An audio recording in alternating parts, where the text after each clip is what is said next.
Hello, guys, and welcome to another live on Between the Ropes TV. Myself, and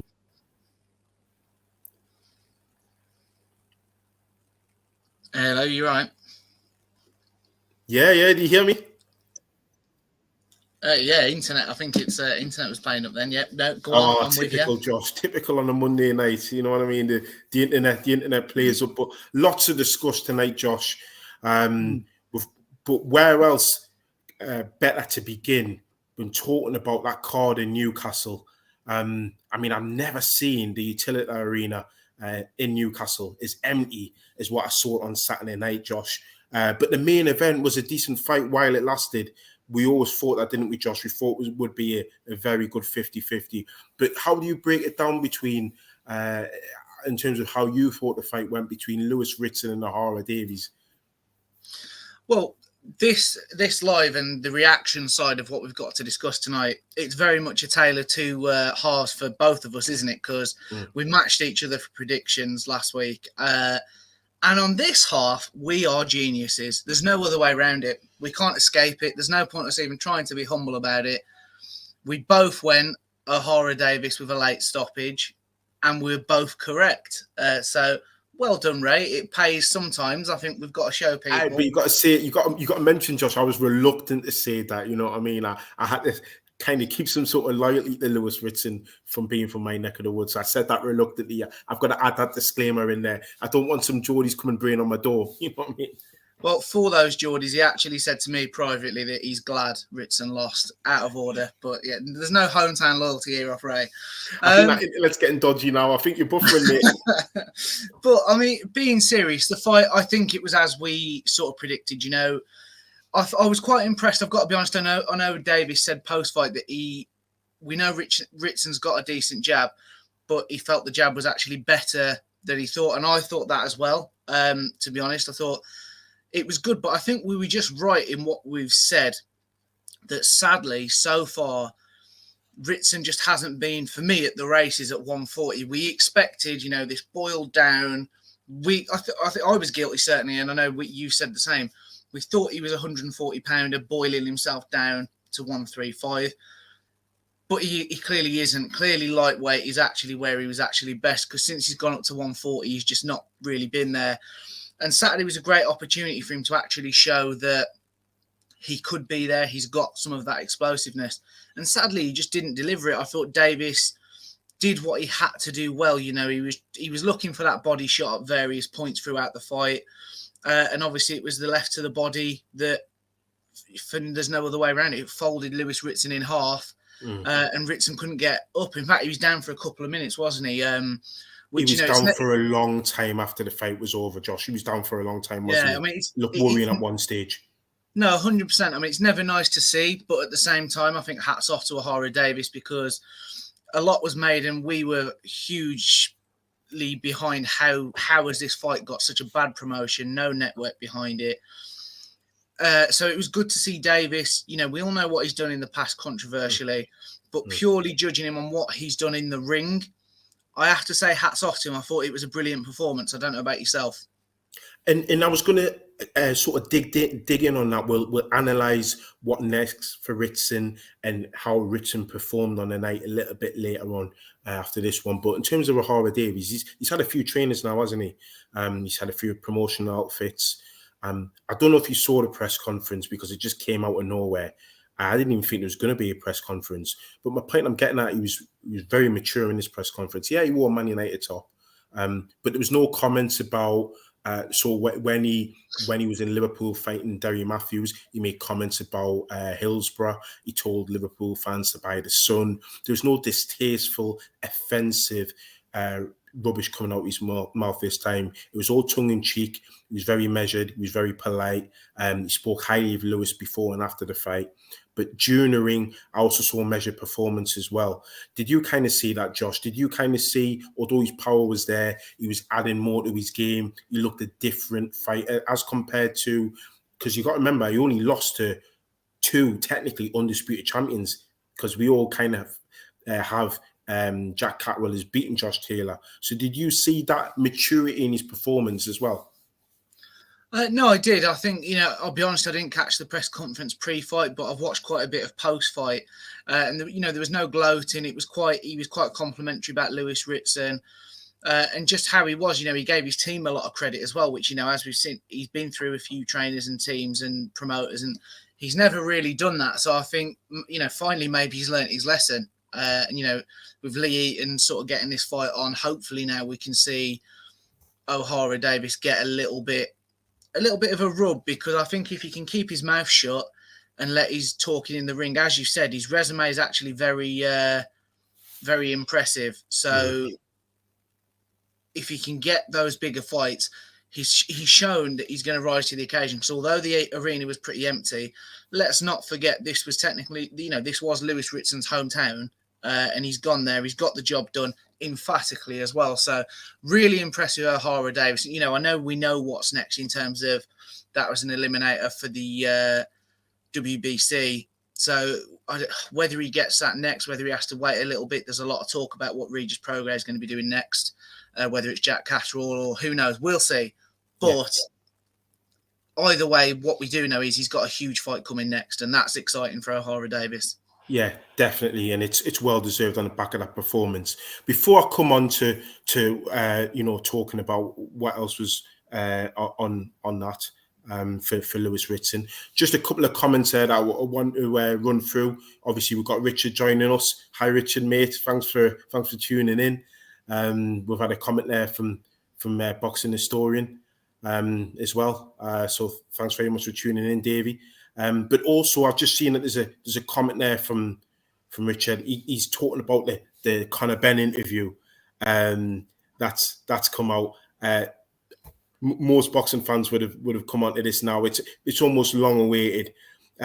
Richie says, I've just come off from watching the Conor Benn interview with Piers Morgan that I just finished. Conor says he has a 270-page dossier to prove innocence. He says he won't release it to the British Board of Boxing Control.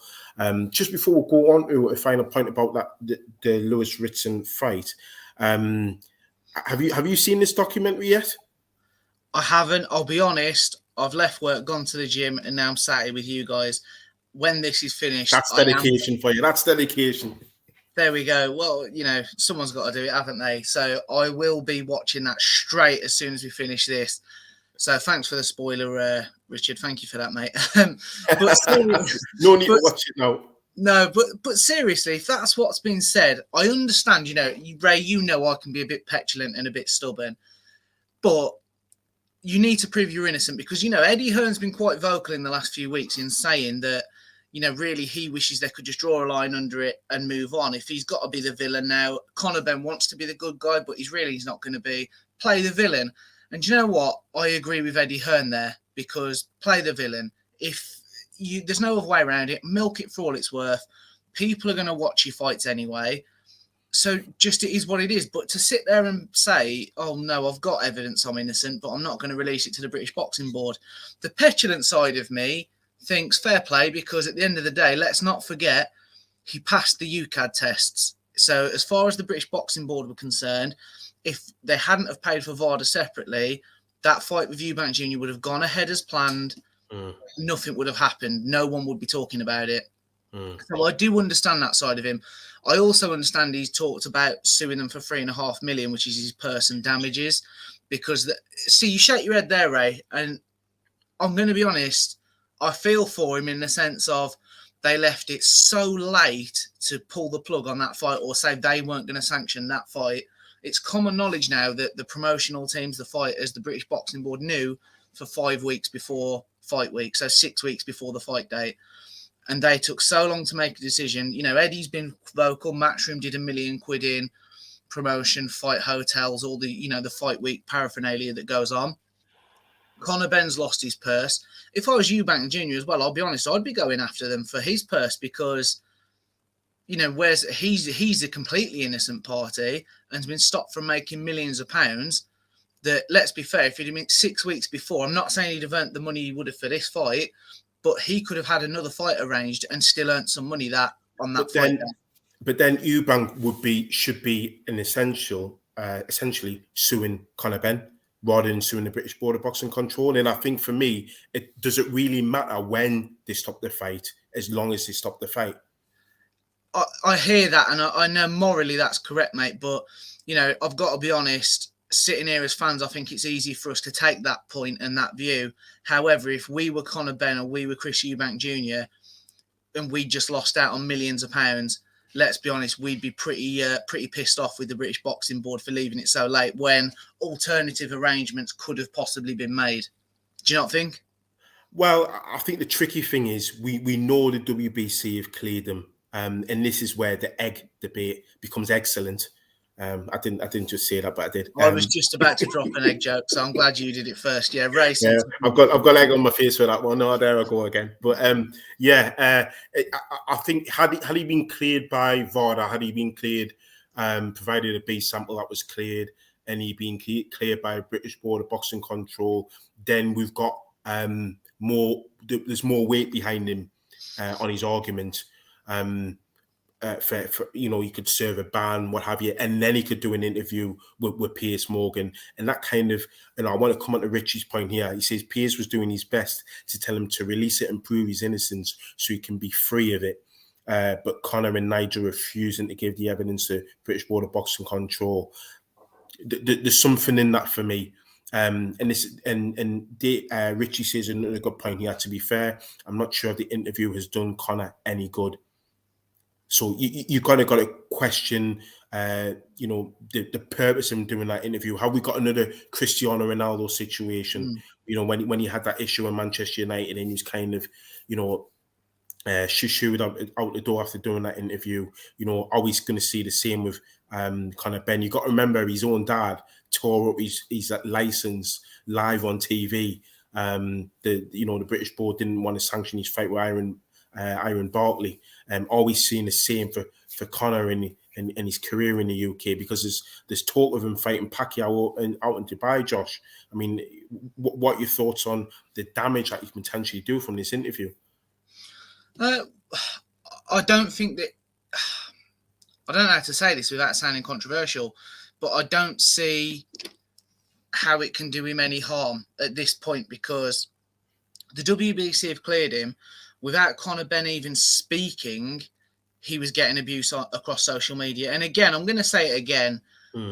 I understand fans can be annoyed. I'm a fan of him, or was a fan of him, until the full story comes out. I'm reserving the right to sort of say I'm a bit on the fence with it at the minute. But, we're seeing racial abuse. We're seeing death threats to his wife, to his son. That sort of stuff, I hate seeing it. There's just no excuse for it. Even if he was juiced up to the eyeballs, and it was a Jarrell Miller situation where there's absolutely no denying it, the guy's juiced to high heaven, then I'm sorry, but he still doesn't deserve that. In my opinion, no one deserves racial abuse or hatred of any kind. Yeah. So I think that's clear to say. So I understand that's why that's making Conor Benn dig his heels in more. If he knows he's about to earn a few $1 million to fight Pacquiao, then he's probably thinking, do you know what? Sod it. I'm just going to play them at their own game. My name's in the press every day again. No coverage is bad coverage. Do you know what I mean? Like, it builds his name, not necessarily for good reasons, but it does continue to build his name.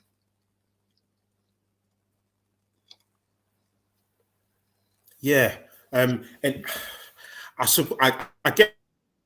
I hear this no news is kind of bad news, really, in boxing. And he's keeping his name on everybody's lips. He's on the back of the papers. He's on everyone's social media feed. I get that, but it's a potential backlash. You got to remember, you said it at the top of your point there. He's already getting a lot of abuse by even opening his mouth. So opening his mouth and adding things you can't substantiate, because anyone can say, I've got loads of evidence. Well, where is it? I've got loads of evidence. Yeah, but where is it? It doesn't matter where it is. I've got loads of evidence. If he's keep on saying that, he's not proving anything. People have become more suspicious. And I think that's the point that Richie's trying to say, particularly. I'll come back to you, Josh. I know you're eager to get your point across. I'll just just read this one. Richie says, this is the trouble with boxing. There's so many grey areas. There's no synergy between organisations and world boxing as a whole. I'm guessing he's on about the likes of VADA when he's on about organisations. It's a joke how boxing is run, and they all use different testers. Is that the point that you were making? You've made that point a few times before, haven't you, Josh?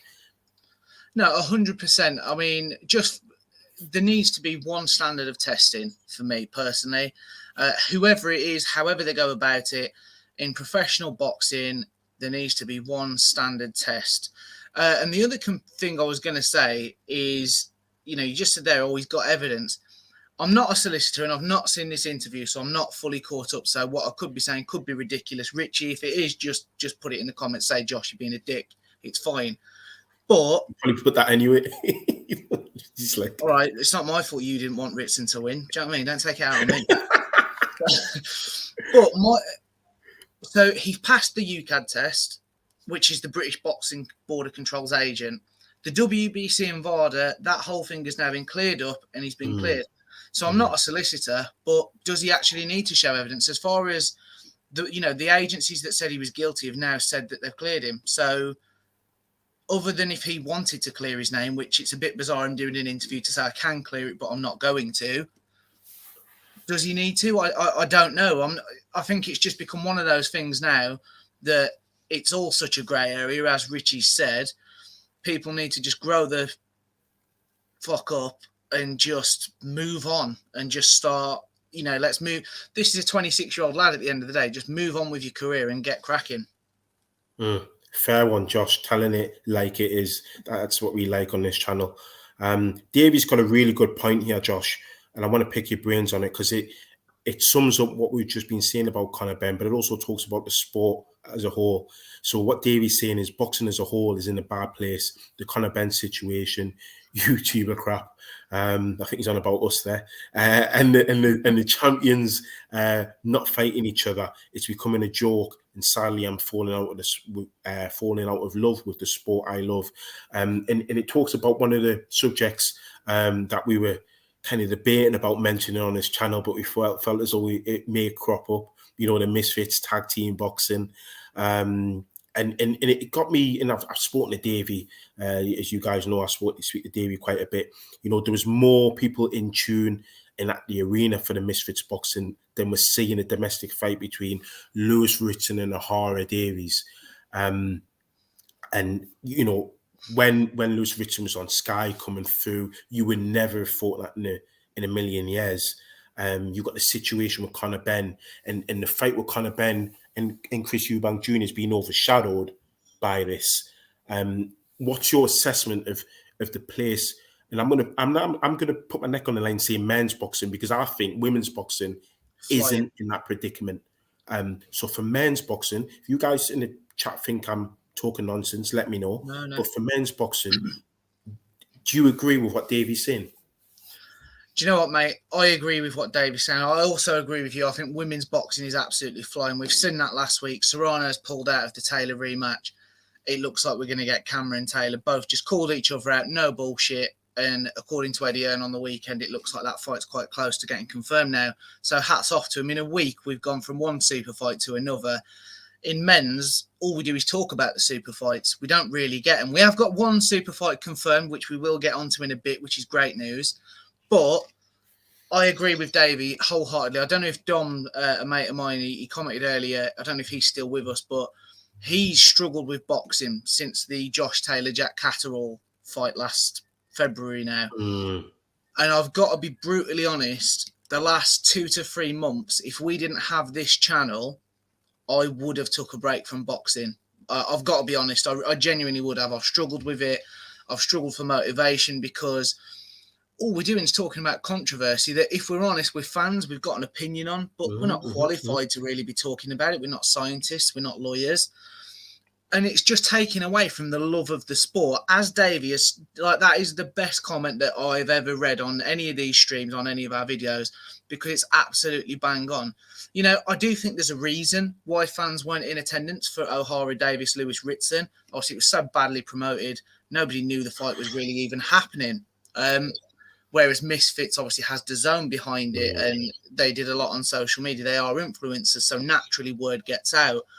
But the fact that we're in a situation where a tag team boxing match between influencers is getting more attendance than I'm not going to call it a domestic super fight, but it's a very, very, very, very good domestic fight. That's a world title eliminator as well. Let's not forget. Is that it just sums up perfectly where we are with boxing in this country, in the world, in fact. But it needs to be sorted. Promoters need to start working together. We need to start getting these fights made, and we need to just, in the men's boxing, cut all the bullshit, get the fights made, because pretty soon, we're seeing with like Spence and Crawford. I was watching, whether it's true, whether it's YouTube chatter, as you do sometimes get, Terence Crawford's advisor, who's an insurance salesman, telling him that there's 20 million in that fight. You've got Eddie Hearn, who has nothing to do with making that fight from either party, saying when you do the numbers for that fight, and Hearn takes a slating, but the guy does know what he's talking about. And like he said, the only way you're going to get that is if it does huge, huge numbers on pay-per-view. As guaranteed purses, there's not that money in the fight. But this is where we are now. It's all well and good. And if I was a fighter, yes, you want to milk every penny you can. And fighters deserve every penny they can get from top to bottom in the sport. However, do you want 6-7 million guaranteed you're going to get that right now? Or do you want to keep arguing and waste time to potentially get 10 million or 12 million? I know you want the pay, but at the same time, if the fights don't happen, fans become bored, disinterested. You've got the UFC. I actually watched John Jones and Cyril Gane on the weekend, and I'm not really a big MMA fan, Ray, but the UFC is growing. Boxing's going on especially in the UK, we've had a 6-7 year purple patch that's now going down massively. UFC is on the rise. You're going to see fans convert over, and we're gonna lose them completely. Oh, here we go. Ray, I know you're on hosting duties, but we've got an absolute melt in the comments, mate, and I'm going to have to address it. So this lad is, I work with him, and nothing more than that. We're not friends. He'll probably try and say we are. He's a scumbag. There's no other way around it. But he said, I actually agree with what he said now. I feel bad, Charlie. I think all the misfits boxing is dangerous to the sport. One thing goes wrong and boxing is in danger as a whole. It's great people are coming to see the sports, but in my opinion, it's all for the wrong reasons. Now, I'm just going to say, we've had this debate at work, Ray, and he's bang on in what he's put, but I've literally said that to him. So I'm not happy. You seen he's regurgitating? Is that what you're accusing him of? He's taken an informed opinion and he's just copied and pasted it, mate. This is what I'm saying. You'll be charging for the copyright in a minute, eh? He's a piece of shit, mate. There's no way around it. Yeah, but I think joking aside, it's a couple of, and thanks very much for joining us, Charlie. Nice to have you with us. But I think it's a couple of good points that both Charlie and Dave have put on so eloquently, regardless of whether or not you've made that comment with Charlie in the canteen. But it is a fair point, and I deliberately said men's boxing because I don't think women's boxing has that kind of problem. You put it so well. A massive fight, a rematch between Amanda Serrano and Katie Taylor called off. Amanda Serrano's injured. We could potentially have another great fight for Ireland and the UK in that domestic matchup as well, which is a proper super fight. But in the men's, we're not really getting that. We're not getting that as anywhere near as what we could do. And also, you touched upon UFC, and I just want to quickly make this point because me and you have also kind of, I wouldn't say laughed off the threat of UFC, but kind of being confident that it would rise, but never eclipse boxing.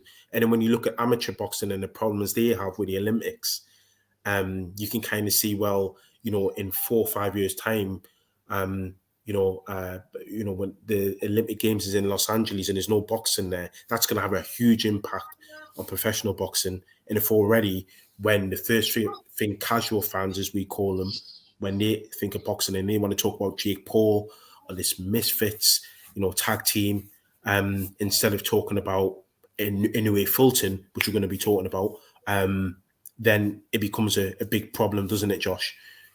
It's a huge problem.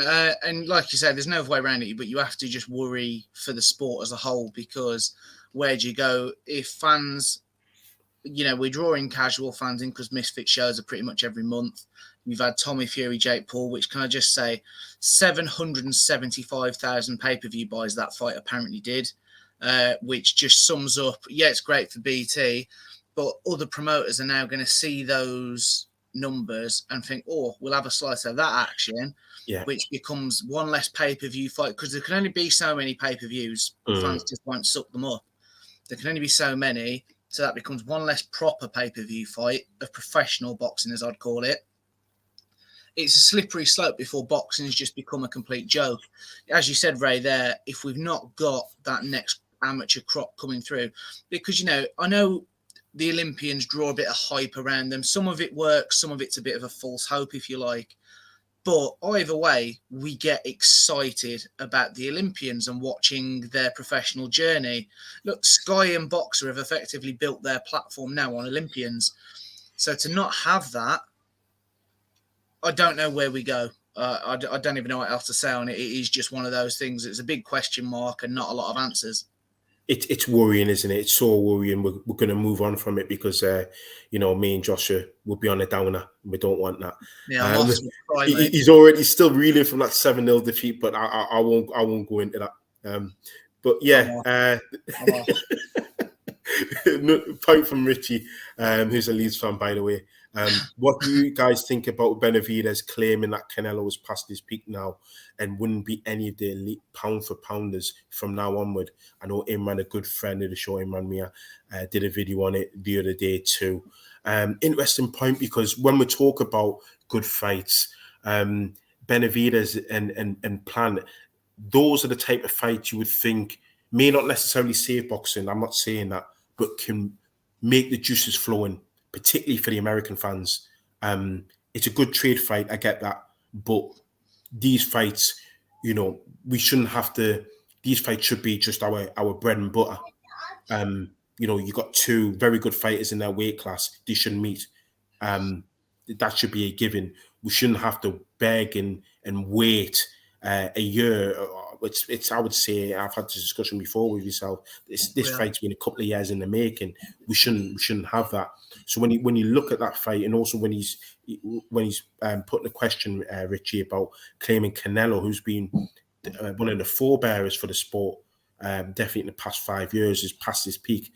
One, is that true? And two, if it is, in your opinion, is that another worrying sign for the sport? Because he's been such a him and Anthony Joshua really have kind of carried the sport and its marketability. I think Benavidez is going to say that because he wants to get the fight. So he's going to try and say things to, wind Canelo up. We've seen that for years. We're going to see that forever.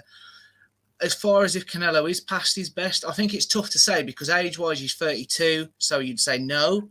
However, he's at, 50 to 60 pro fights, somewhere in that. I can't remember his exact record off the top of my head. But he's fought a lot of fights, a lot of rounds. He's had some tough fights as well in that. Last year in particular, he didn't look brilliant. Obviously, we saw the Bivol loss. Then we saw a Golovkin trilogy that we were all quite underwhelmed by. Even Eddie Hearn as the promoter and Canelo fanboy didn't really have any room to justify. He sort of had to say the fight didn't quite deliver. So it's tough to say, I think. And the sad thing is that I think we're now going to see Canelo cherry picking myself because, I got slated for it on Twitter. But the John Ryder fight, I love John Ryder and I'm so glad that he's going to get that big payday. However, it's not a fight any fans actually excited about. True. Canelo's had to take a pay cut to get it sort of over the line for him, Mexico. So it's great he's getting a homecoming. But I don't think anybody is going to be picking John Ryder to beat Canelo. There's then talk of making Bivol boil down to 168 for the chance at legacy, which from Bivol's side, I do get why he would want to take that challenge. But if Canelo then wins him, it's not a win that anyone's going to rave about because everyone's just going to say, oh, you made him boil down. So I think it's tough. But I would say, and I've always backed Canelo on this point, Benavidez, Charlo, Andrade, Caleb Plant. I know they have actually fought now, but that group of American super middleweights and, they've all bubbled around 160, 168 or even 175. they should have the last 2-3 years shut up whinging and chasing the Canelo fight and fought each other. Now we get that with Benavidez Plant later this month, and I'm excited for that fight. But it's took 2 or 3 years for them to actually fight each other. And Canelo's been saying for 3 years, well, I'm chasing unifications and belts. You lot are talking about fighting me. So Canelo's been bang on there. So I don't think, I think Canelo, we're about to see him start cherry picking, but I don't agree with what Benavidez is saying, personally.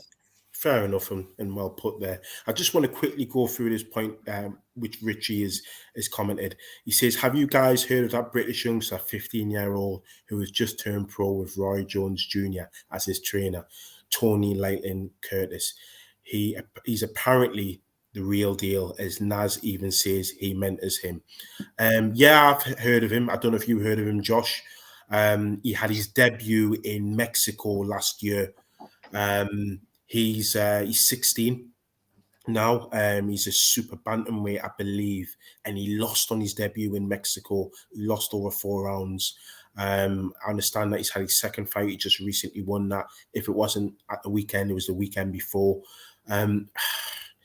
He's, in my opinion, I think he's turned over far too soon. I think he's trying to do what Devin Haney has done, do the whole turn young in Mexico. Turn over pro very, very young in Mexico, build up a record, and then kind of, run off the back of that. He got outmanned in his debut in Mexico. I saw that. Managed to get that on YouTube. He got bullied a little bit. He won his second fight a lot more comfortably. I think they need to take their time with him. When you look at pictures of him and you watch videos of him, he's still pretty much a boy.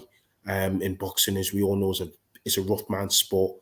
Obviously, you can have silky skills and what have you, but if you're going over to start a professional career in Mexico, you're going to have to understand that you're going to get roughed about. Look at Salido when he fought Vasily Lomachenko. That's a welcome you're going to get in Mexico. So I think he's had a rude awakening. How talented is he going to be? I don't know. Naz said the same about Callum Johnson. Remember, he was managing Callum Johnson, said Callum Johnson would be a multi-weight champion, light heavyweight, cruiserweight, and then go to heavyweight. Didn't quite happen for Callum Johnson, although he was talented. So, yeah, I'm not too sure whether Naz's comments kind of give Tony the verification that he's automatically going to become a star. They need to, and I'm not too convinced with Roy Jones as a trainer as well, but that's just my 2 pence, Richie, on that one. This is a point by Davey. He's saying he's seen that lad. Lost his only fight he's had so far. Very young. Look forward to seeing where he goes. He's a bit cocky and smug for a 15-year-old with a 0-1 record, though. And then Davey comes back and says, never knew he had a fight last week, though. And he also goes on to say, yeah, I saw that. He had to show he had heart in that fight in Mexico. He doesn't look developed yet. He has a long way to go, but his skills look special. Hope it doesn't affect his confidence.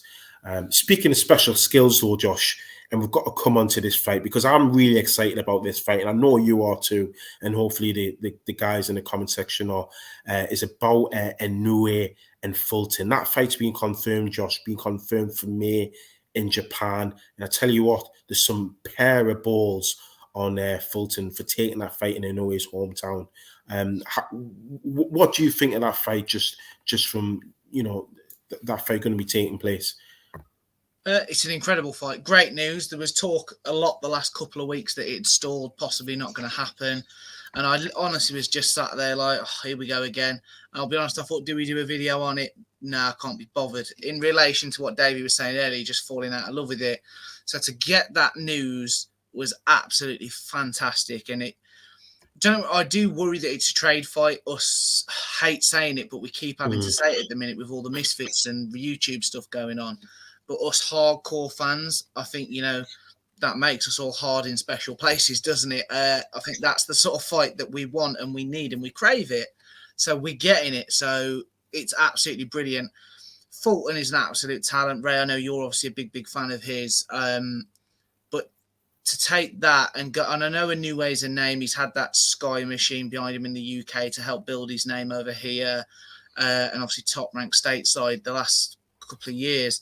But to take that fight in Inoue's hometown, that is what we need to see more of in boxing. So all professional boxers of championship level, if by some miracle you see this, take note and, do it.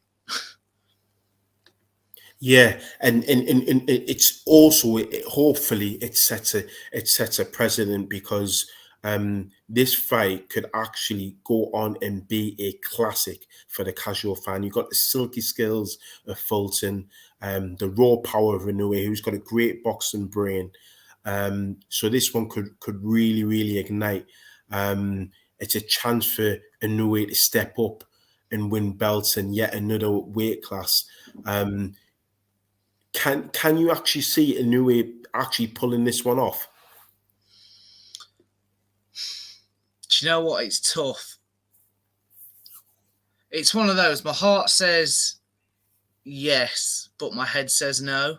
And I think it's going to be one of them. And I'm glad about this, actually, because it's one of those that I think between now and the fight in 2 months' time, I'm going to go backwards and forwards on. Right now, I'm calling Inoue to win it.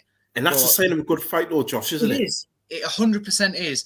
But if you ask me next week, I might say Fulton's going to do it. But I love what Inoue's doing. Undisputed, right? I'm not messing around. I've conquered it. I'm moving up. I love that. Ray, don't click on that comment from Chris, because I had some abuse off Chris on WhatsApp yesterday. And I'm going to be honest, Davey, Richie, our regulars here, they'll see Chris pop up in the comments and probably thought beforehand, what a nice guy Chris is. So did I. And I thought he said he actually started this yesterday, Ray. I meant to screen grab it and send it to you. Thought I'd just check in on you after the result today. And I honestly said to the missus, what a nice guy Chris is. Then he started. He's got some 7-Up cans spare for me, all sorts of stuff. Chris, I love you, mate, but it cut me deep, that did yesterday. You completely 180'd me. I think it's hilarious. I think it's absolutely hilarious. Should we talk about Wembley? All 6s and 7s there. We'll talk about Wembley, yeah? Yeah, and moving on. But Davies is a good point. It's just what you were saying before. I kind of jumped in there, but it is a tricky fight, because what Davies saying here is you can't see anyone beating Inoue anytime soon within a realistic weight category. I'm sure he would expand and say that, but you've also got to appreciate as well, if anyone can within the weight classes he can realistically get to, it's got to be Fulton, surely. Do you agree with that, Josh? 1,000%. I mean, I know it's for 2 of the 4 belts this fight, but I think he's doing the hardest ones first. If Inoue beats Fulton, I'm backing him to become a convincing 2-weight undisputed champ. Yeah, definitely, because at the end of the day, we're talking about 2 quality operators, and that's only going to uplift the sport. Speaking of quality operators, Josh, a fight that you and I got wrong. Can you believe it? We got a fight prediction wrong. Mark Magsayo against Brandon Figueroa at the weekend as well, and that one was a shock for us. But I suppose, to be fair, it was one that you and I were both kind of not on the fence, but we did run back and forth. Again, it's another sign of a good fight, isn't it? When you can break it down for one fighter, but also break it down for another fighter. On reviewing that fight, or what were your thoughts on it? But to be fair, I'm glad. Obviously, I did the preview solo because you were crying about Wembley's events. Don't mention. But I will say, and thank God I did point out, Figueroa, Mark Magsayo, smaller guy in terms of height and reach, but stronger, more natural featherweight. He struggled struggled to make the weight as well. It's worth mentioning. He had to go and have the 2-hour limit. He came back and made the weight. Whether that was a bad camp, whether there was a reason for that, whether he's possibly outgrowing featherweight, time will tell. I think we may see him get a move up to super feather just because he's had back-to-back losses at feather. But I think, we just saw Figueroa. He just boxed well. He beat Magsayo all ways up, really. Outlanded him. out fought him, out hustled him. For me, I think we could have just seen the announcement in Figueroa. And, I know he's done world champion, obviously down at Super Bantam. But for me, we could be talking about one of the next stars of boxing, certainly stateside. I thought it was a brilliant, brilliant performance and really impressed with him. As for us being wrong, that's corruption, mate. Something's gone on there because that doesn't just happen. But I will say, I'm still winning. So the slender 10-9 lead is intact for another week. Just by one. But we'll see. We'll see. Sometimes one's enough. Ask the missus. Moving on swiftly. I feel as though that's my cat face tonight. Richie says, "What do you guys think about AJ v Franklin apparently flopping so far? And they haven't even sold half the arena yet. Sales have been poor. The whole build-up so far has been very underwhelming." Great point, and goes back almost full circle what we were touching upon at the top of the show, Josh. Considering this is a comeback fight for AJ, do you think people are being a little bit harsh? What I mean by that is people are wanting AJ to jump back in with somebody like, not necessarily, like somebody like a Wilder or somebody like a Hrgovic, and then they've got Franklin. Do you think people are underwhelmed by the opponent, or do you think it goes back to what you were saying earlier about people are just perhaps underwhelmed with boxing as a whole? And don't forget, we're in a cost of living crisis as well. Those tickets aren't cheap. I was just about saying, I think it's a touch of everything that you've just said, Ray. I think, really now, Eddie Hearn and Anthony Joshua, they're in that club of they can't really win, particularly Eddie Hearn with everything else that's gone on. But Joshua as well, he definitely, I'm a huge AJ fan, but he did not help himself post-fight with Usyk too. We can't condone that sort of action. It's not on.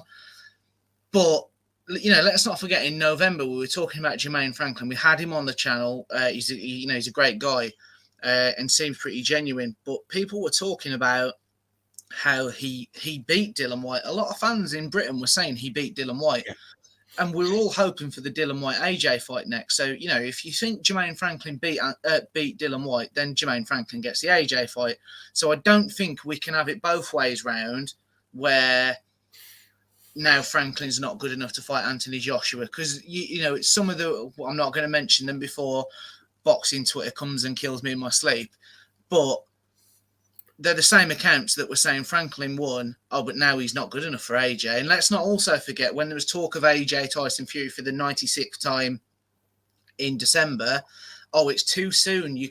Joshua needs to go back and rebuild. So I just think he can't win. You then throw into the fact that there is a cost of living crisis. I think, the tickets aren't cheap. That really doesn't help. And I know that sounds boring, but it's true. And then I think the flip side, the third fork in the arsenal, if you like, is the fact that how many big fights are in London now? Most big fights in the UK end up in London. Now, yes, you'll get people travel, but, sadly, the fight's not happening this weekend anymore. For certain reasons, but Tommy Frank, Jay Harris at your call for the British title headlining this weekend.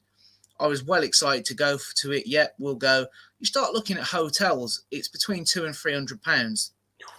You then look at a train, 120, which doesn't even arrive. Yeah, exactly, 120 quid return. So against you've had a few beers, that's a £600 night away to go and watch a fight. Do you know what I mean? And now I realise I'm in the Midlands, so I've got to travel.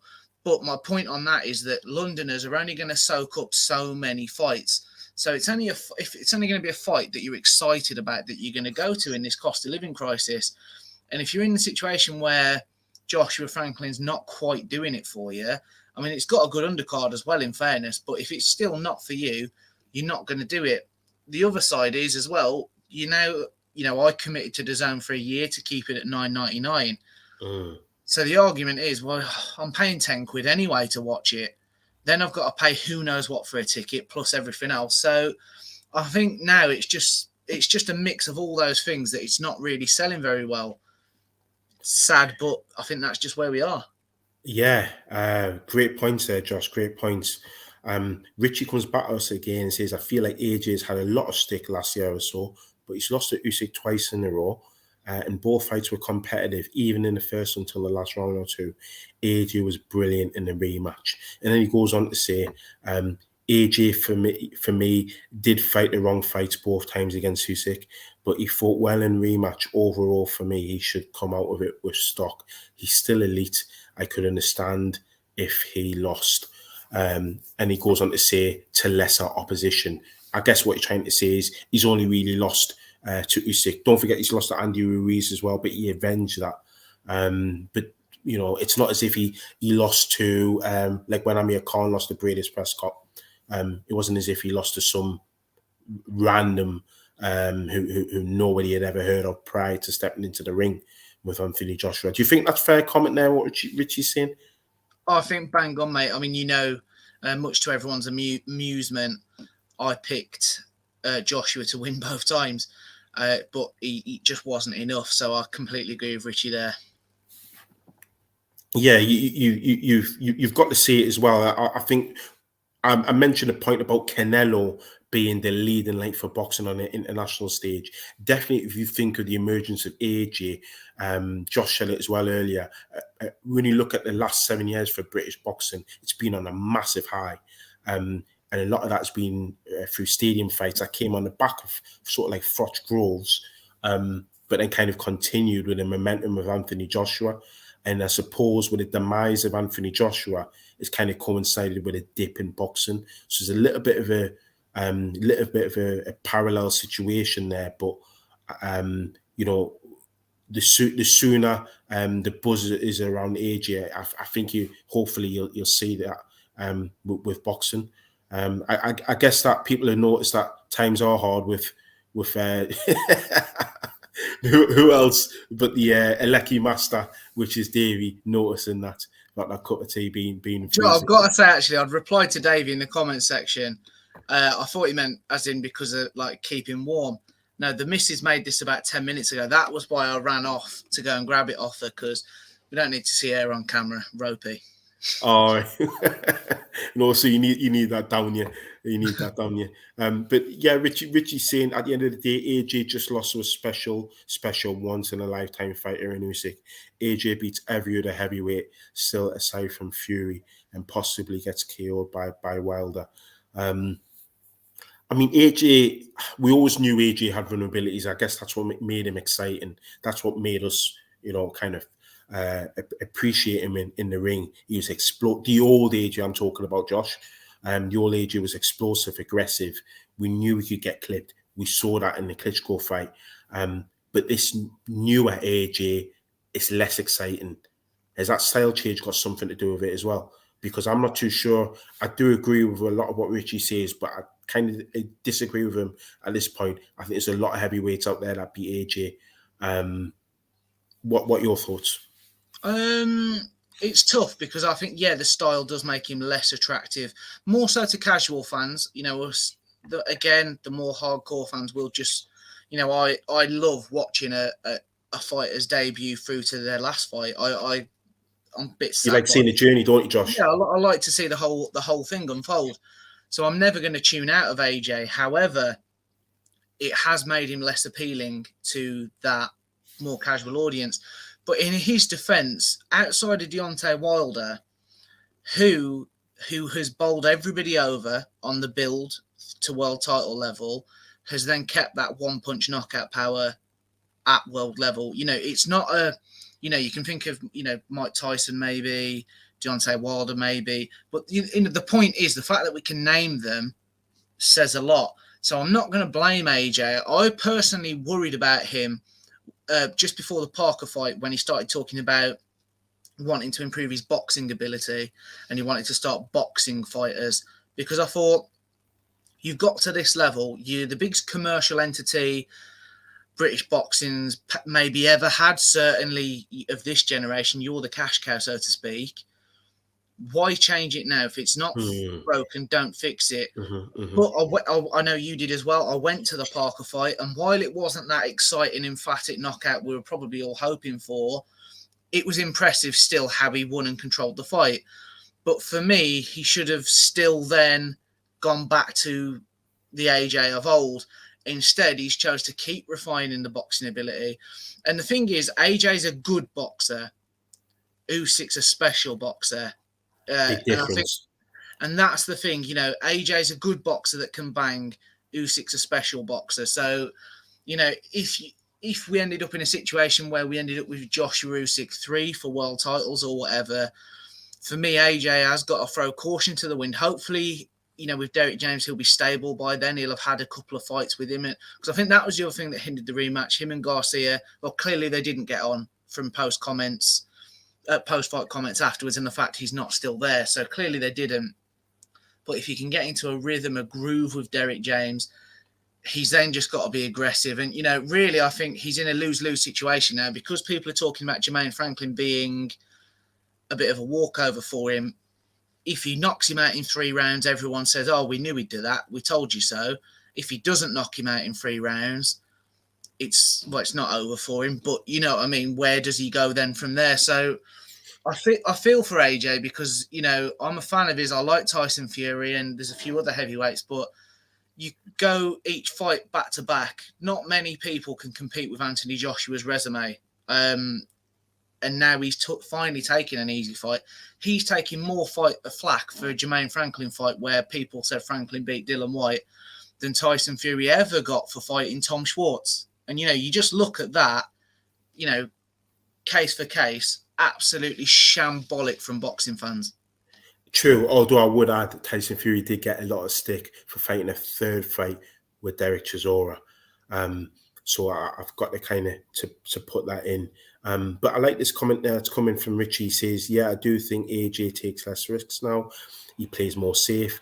He doesn't trust his punch resistance now. That's what I love so much about Khan. Despite his vulnerabilities, he's still through combinations, which is true. I mean, we can say what we want about Amir Khan, but he was still aggressive. It looks as though, you know, he never really remained cautious until the very end against Kell Brook, where Joshua just doesn't look the same fighter. He looks he's always been really damaged. So that's a point worth noticing. And then Richie comes at us again and says, yeah, to be fair, Ray, at this stage, possibly Joyce wears AJ down and beats him. But would Joyce take that explosive right hand from AJ because Joyce is wide open and he's not faced a puncher yet like AJ? Josh, I'm going to answer this one first before I come to you. I'm just going to simply say, yes, I think Joyce can do. I think Joyce has got the chin to take the power from AJ. What do you think? It's tough, isn't it? I think I'll probably agree with Richie. You know, based off recent form, you would have to say Joe Joyce wears him down and gets the win. I mean, he's fighting Zhang, which is a good fight. It's not a great fight, but Joe Joyce is in a tough club at the minute because he's got that world title shot waiting. How big a risk do you take? You know, Zhang was unlucky against Filip Hrgovic, but he's 39. So I don't know. It's one of those sort of fights. I'm looking forward to it, but at the same time, it's a fairly educated guess from Frank Warren. You know, he's been with Matchroom a while. Matchroom have allowed him to go and do this, which again says quite a lot for me. It's tough. Yeah, I would probably back Joyce to wear AJ down, exactly as Richie said, and get a stoppage in the middle rounds. I think Joshua, he's shown he doesn't like too much pressure, and Joyce that's exactly what Joyce brings, isn't it? Yeah, exactly. That jab, that come forward style with a great chin, sounds like a bit of a nightmare for AJ. He also says as well, resume-wise, AJ's in terms of names in top 10, top 15 is deeper than Fury's, but Fury's big wins are the elite level wins, whereas AJ lost at the elite level and Fury seems to rise to the level. Is that something that you resonate with, Josh? Yes, but no. Yes, I do, because you can't really deny it. However, for me, let's not forget, so Joshua fought Charles Martin for the belt. Whatever you think of Charles Martin, not Anthony Joshua's fault. He fought who had the belt. He's then gone into a Dominic Brazil voluntary quite quickly. Good top 10, top 15. Then gone into Eric Molina, who at the time was still considered, around that top 15. He's then had Klitschko, which Klitschko showed he was older, but he was still an elite fighter.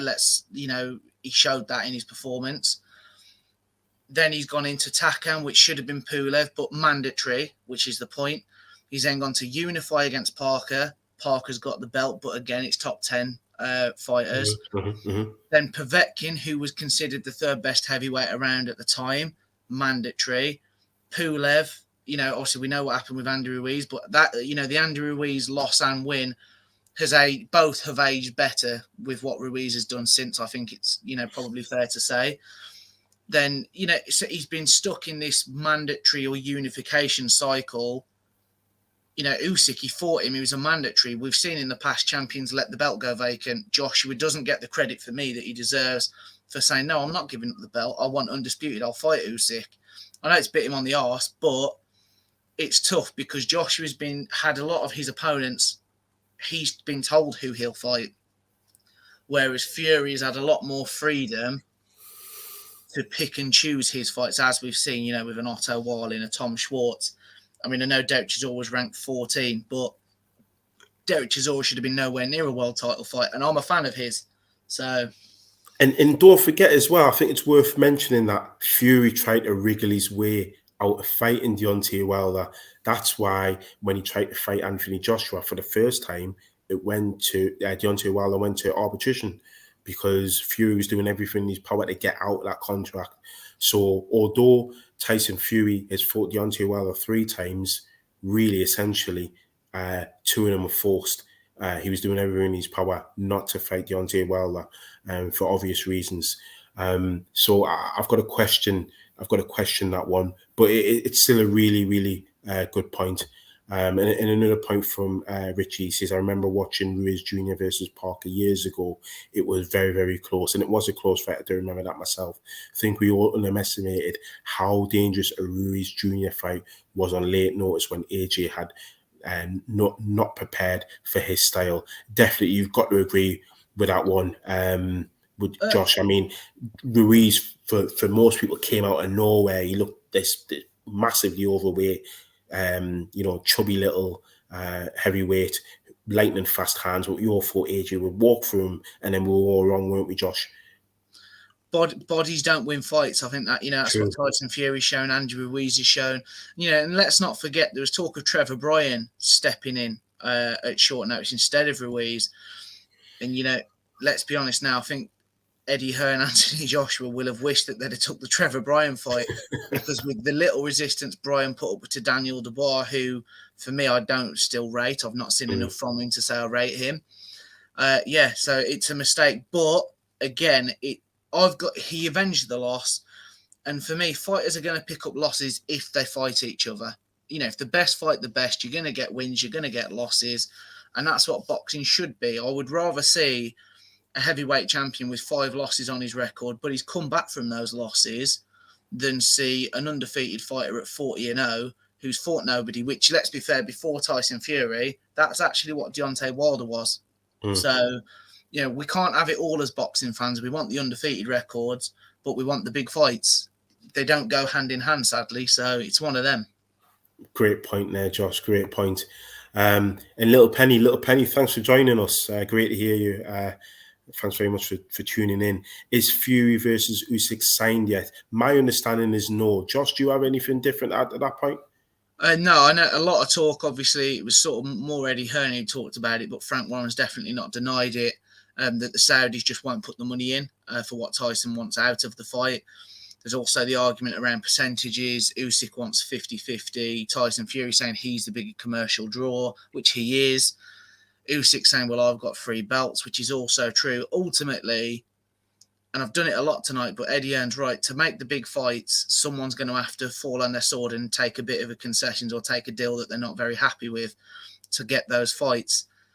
And again, I'm going to knock Tyson Fury here because I love him in the ring, but outside of the ring, he does my absolute head in, because we go from, I'll fight for free. I want $500 million. I'm retired again. And, we're still talking about him making tens of millions of pounds for this fight. If he believes his own hype of Alexander Usyk is just a blown-up middleweight, fight him. Be easy for you. Don't worry about it. Then you can go and do what you want to do. And also, if you're Fury, He's saying he'll never fight Anthony Joshua again. He'll never entertain it. And I've got my own views on that. Derek Chisora could take 2 months to sign a contract. Anthony Joshua had 24 hours. You've got to be a bit stupid to not see that it was Tyson Fury who didn't want that fight in December. It was also Anthony Joshua who signed for it in August of 2021 for Saudi as an undisputed fight. Tyson Fury knew he'd got the arbitration hanging over him. So, I don't think you can ever knock Anthony Joshua because he's tried to make these fights and he's been let down by the other parties. So who knows if it's signed. I will say, though, Ray, how annoyed I was because I was at a show for work on Fury White last year. And the mooted date for this is April the 29th at Wembley, if it happens. And I'm at the exact same show again for work. So I almost hope it doesn't happen. Because I was at work last week and the date came up on Michael Benson's Twitter, April the 29th, reserved at Wembley. And I was just like, for fuck's sake, like head in hands, just like, how has this happened again? So it's not signed yet, apparently, and I hope it's not signed. Yeah, and so do we, because you can't miss 2 fights of that magnitude. Anyways, you'll be packing in work, mate. We can't have that either. And another point from Little Penny saying Wilder versus Ruiz is in the ruins. Now, that's an interesting point, Little Penny, because my understanding was that was never really on the cards, but with the talk about Andy Ruiz being a free agent now, what are your thoughts on that fight? That would be a colossal fight stateside, wouldn't it? Well, it would be, but then again, apparently not, because the PBC had both guys inked to deals. There was talk of Andrew Ruiz going off and fighting Hrgovic for final eliminator, and then it was elevated to an interim world title fight for the IBF with Filip Hrgovic. A lot of politics and back to and throwing on that. Then they couldn't agree purses. Then they couldn't agree percentage splits, and all the usual reasons that it wasn't happening. So then they've revisited Wilder Ruiz. Then the PBC have released Andrew Ruiz, but Wilder, depending on what you listen to, he's come to the end of his deal. Some say he's actually been released, but all signs point to the PBC withdrawing their backing of boxing. I think that's what we're actually seeing here, because those are 2 huge heavyweight names that are now free agents. There's talk of Wilder now fighting Francis Ngannou, and who knows what Andy Ruiz is actually going to do. So, it's a shame. But again, I just think it links back to Davies' fantastic point that he made earlier. It's where boxing is at the minute. Yeah, absolutely. Speaking of where things are, Little Penny says, nice haircut, Ray. That hair's gone. So it's not a haircut as such. It's more from necessity. Then the hair's kind of fell out, and I guess he's realised that with his next comment. But yeah, sorry, Little Penny's made a point there about Fury wanting like $75 million to fight in Saudi. That is outrageous. He's saying Fury's not AJ from a commercial standpoint, which again is what you spent most of the show kind of hammering home, Josh. And then also Richard, as I quickly went onto that by mistake earlier, but Richie says, have you guys heard about all these strong rumours that after this Usyk fight, the Furies, Tyson and Tommy are on the verge of signing an exclusive deal with Saudis to fight all remaining fights in Saudi? I mean, I don't know, because just as what we've been talking about before, it looks as though it's not going to happen for Tyson to fight over there. So I'm surprised at this one. Are you, Josh? I think, the thing is, Tyson teased the world, didn't he, on the night of the Jake Paul-Tommy Fury fight, saying, groundbreaking news coming from Saudi, and he was pictured with a couple of the Saudis. The Middle East are clearly trying to take over sport. We've seen it with F1, all sorts of, tennis goes over there, obviously golf, boxing starting to keep going. But I think, Tyson can tease what he wants, but what we have learned is we can't trust a word Tyson Fury actually says. So I think the fact that the Saudis won't pay up for one fight, which is an undisputed heavyweight title fight, let's not forget, how are the Saudis then going to be paying up for his whole career, however long that may be? Because he has only retired 400 times, so he's got a few more retirements left in him yet. So I can't see it. And you know, as for Tommy Fury, yeah, okay, his stock's probably higher at the minute because he's beat Jake Paul. But if he loses the rematch, why would you commit millions of pounds or millions of dollars to someone who's just lost to a YouTuber who claims to be a professional boxer? Sadly, it just doesn't work, does it? So I have read those reports, but I can't see it being true. The Saudis are smarter than that. Well, they did buy Newcastle United, so anyway. Yeah, they should have gone for Sunderland, really, I suppose. But you know, these things happen. Yeah, guys, I think we're gonna wrap it up there. Thanks very much for joining us in the chat. Loved your comments, guys. Keep them coming. Plenty more content still to come on the channel. Plenty more videos. We've got a big week ahead of us, big month ahead of us, shall we say. Going to be bringing on a lot more content. So that's all from us. Have a great evening, guys, and we'll see you on the next videos. Cheers, guys.